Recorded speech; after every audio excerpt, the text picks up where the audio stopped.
नमस्ते। पीएमएलए का ये नया एपिसोड में आप सबका बहुत बहुत स्वागत है। मैं हूं डॉक्टर अर्जुन चौधरी, एडवोकेट, और आज बात करेंगे कि पीएमएलए का मिसयूज कैसे हो रहा है और क्या इस लॉ का स्कोप आउट ऑफ कंट्रोल हो गया है। क्या अब हर एफआईआर, हर छोटी बड़ी कंप्लेन ईडी के रडार पे आ गई है? क्या PMLA prevention of money laundering act अब हर क्राइम में लगा दिया जाएगा? दोस्तों, ये सिर्फ एक लीगल सवाल नहीं है, ये एक नेशनल कंसर्न बन चुका है। पिछले कुछ महीनों में ईडी ने ऐसे कई केसेस में पीएमएलए लगा दिया है जहां प्रेडिकेट ऑफेंस यानी असली क्राइम सिर्फ एक छोटी सी एफआईआर थी। चीटिंग का केस, कोऑपरेटिव सोसाइटी में डिफॉल्ट, बैंक लोन के डिस्प्यूट, और ईडी ने क्या किया? समन भेज दिया, प्रॉपर्टी अटैच कर ली और इन्वेस्टिगेशन शुरू कर दी पीएमएलए के तहत। क्या ये लॉ अब हर किसी के ऊपर अप्लाई हो सकता है? चलिए इसका लीगल एंगल समझते हैं। पीएमएलए का सेक्शन 3 डिफाइन करता है मनी लॉन्ड्रिंग क्या है, और सेक्शन 2U बताता है कौन सा ऑफेंसेस शेड्यूल्ड है जिनका होना जरूरी है ईडी एक्शन के लिए। शुरुआत में पीएमएलए का स्कोप बहुत लिमिटेड था, सिर्फ बड़े इकोनॉमिक ऑफेंसेस जैसे हवाला, ड्रग मनी, टेरर फाइनेंस इनका टारगेट था। लेकिन आज 420 आईपीसी मतलब cheating, 467 forgery, 471 use of forge documents, ये सब भी शेड्यूल में आ चुका है। तो अगर किसी पे छोटी सी एफआईआर हो गई, चाहे वो कुछ भी हो, तो भी टेक्निकली ईडी केस ले सकता है। अब प्रॉब्लम कहां आ रही है?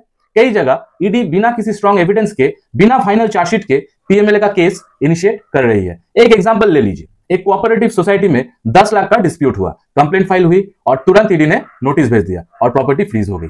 ईडी का इन्वॉल्वमेंट मतलब प्रोसेस ही पनिशमेंट बन जाती है। ईडी के नोटिसेस, प्रॉपर्टी अटैचमेंट और सबसे बड़ी बात, बेल लेना बहुत मुश्किल हो जाता है। और ये सब हो रहा है जब असली ऑफेंस यानी कि प्रेडिकेट ऑफेंस अभी तक प्रूव भी नहीं हुए। सुप्रीम कोर्ट ने विजय मदन लाल चौधरी केस में कहा था पीएमएलए का प्रोविजंस कॉन्स्टिट्यूशनल है, लेकिन प्रेडिकेट ऑफेंस का होना जरूरी है, यानी बिना असली शेड्यूल ऑफेंस के पीएमएलए एक्टिवेट ही नहीं हो सकता। लेकिन प्रैक्टिस में क्या हो रहा है?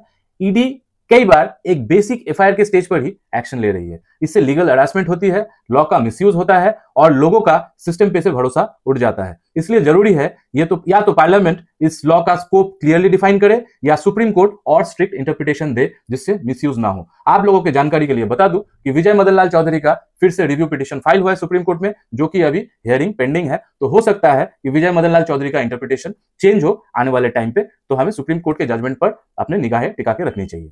तो दोस्तों, सवाल सिंपल है, क्या हर क्राइम में पीएमएलए लगना चाहिए या हमें चाहिए एक टारगेटेड और फेयर एनफोर्समेंट मैकेनिज्म? आपका क्या कहना है? कमेंट्स पे अपना ओपिनियन जरूर बताइए। मैं हूं डॉक्टर अर्जुन चौधरी और ये था एक लीगल रियलिटी चेक जिसमें लॉ भी थी और लॉजिक भी और अवेयरनेस भी। मिलते हैं अगले एपिसोड में पीएमएलए कानून का और विस्तारित विश्लेषण लेकर। जय हिंद।